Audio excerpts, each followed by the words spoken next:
On November 1st, 1755, Lisbon was full of people who had come to pray. By the end of the day, many churches had fallen, fires had crossed the city, and water from the river had rushed into the streets. Yet the strangest part came later. A ruined capital became the stage for one man to build a stronger state. The disaster killed thousands. It also gave Pombal a chance to seize control. The morning began with a natural shock that split stone, wood, and human plans. The earthquake struck during a holy feast, when families stood near candles and heavy church roofs. Homes collapsed on people who had believed the church was the safest place in the city. The first danger was followed by fire. Then came a tsunami. Lisbon was struck 3 times, and each blow erased a different part of daily life. The surviving records do not give one perfect story. Reports, letters, church records, maps, and buildings show damage from many angles. Some accounts came from people who saw the streets break open. Others were written later, after fear had turned memory into a cleaner tale. The deaths are certain. The exact number is not. That gap matters, because the official story would soon need order, not confusion.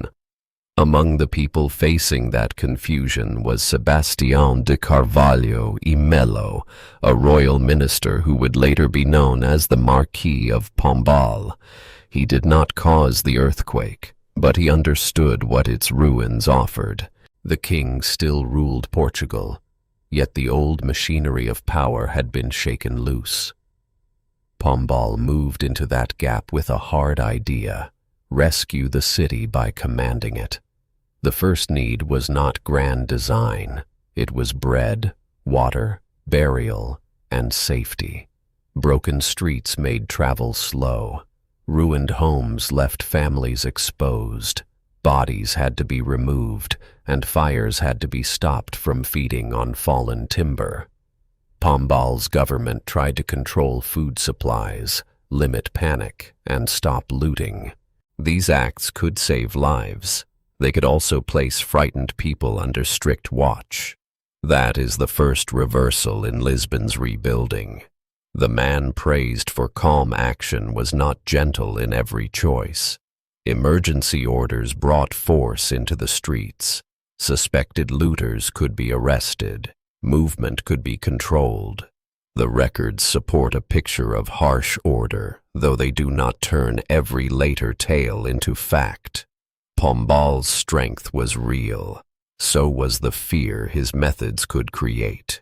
For people without power, survival became a private fight. A mother searching for a child did not care about a new street plan. A shopkeeper guarding food did not see the future grid beneath the ash. Priests tried to comfort the living while their churches lay broken. Families slept outside because walls now looked like traps.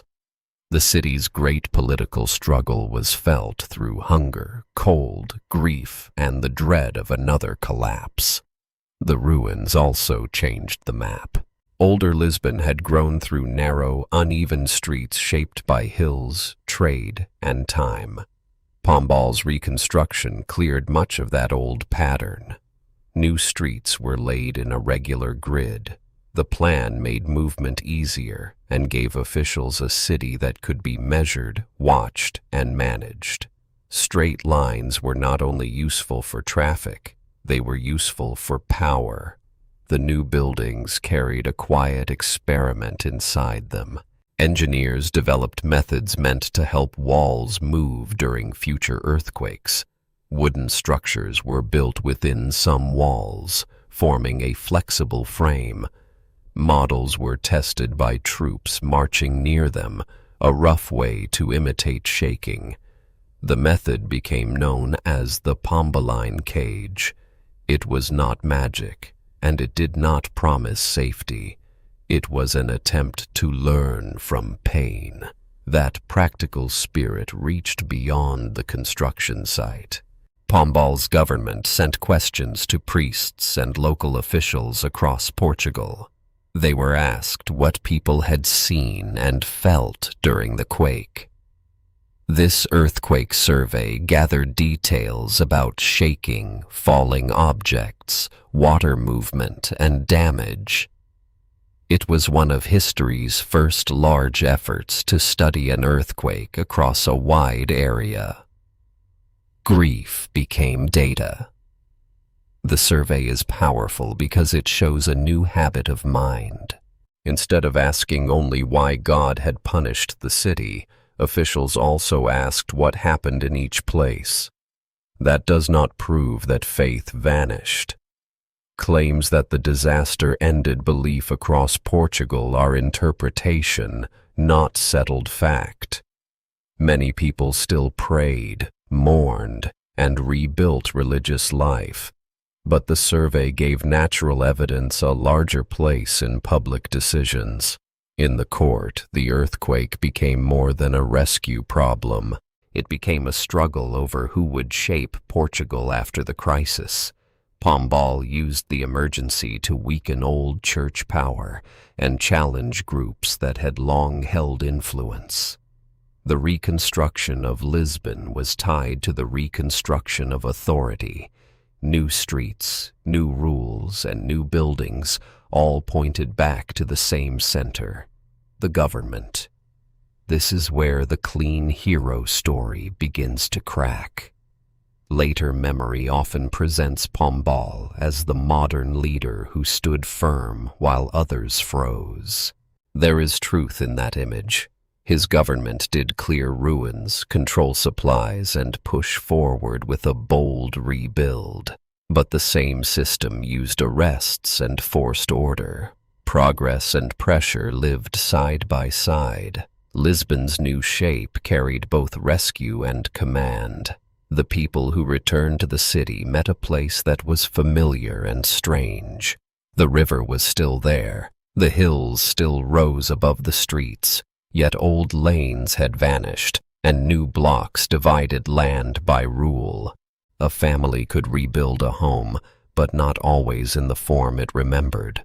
The reconstruction offered shelter and work, while also teaching residents that private life now followed a public plan. Even the buildings held a message. Their repeated forms made the city look less like a medieval maze and more like a system. Shops, homes, roads, and public spaces were placed within a design that favored order. A future quake might be faced with stronger structures. A future riot might also be easier to contain. The same grid that helped people move could help power reach them. The earthquake survey carried a similar double meaning. It was careful, useful, and rooted in observation, yet it was also made by a government that wanted knowledge it could use. The questions turned scattered suffering into a record. They helped compare places and improve building ideas, but the people who answered were not simply scientists. They were local officials and priests, writing inside a world of fear, belief, and political pressure. No single mind rebuilt Lisbon alone.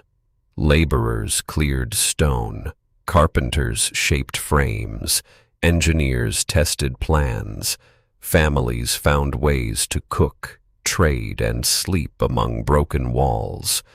The official story places Pombal at the center because he had the power to sign orders and claim results.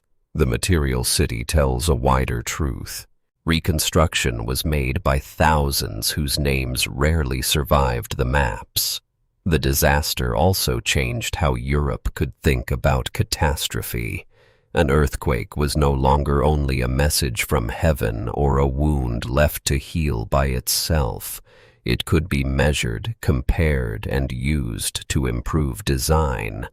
That lesson did not erase religion, and it did not make government kind. It simply added evidence to the old questions.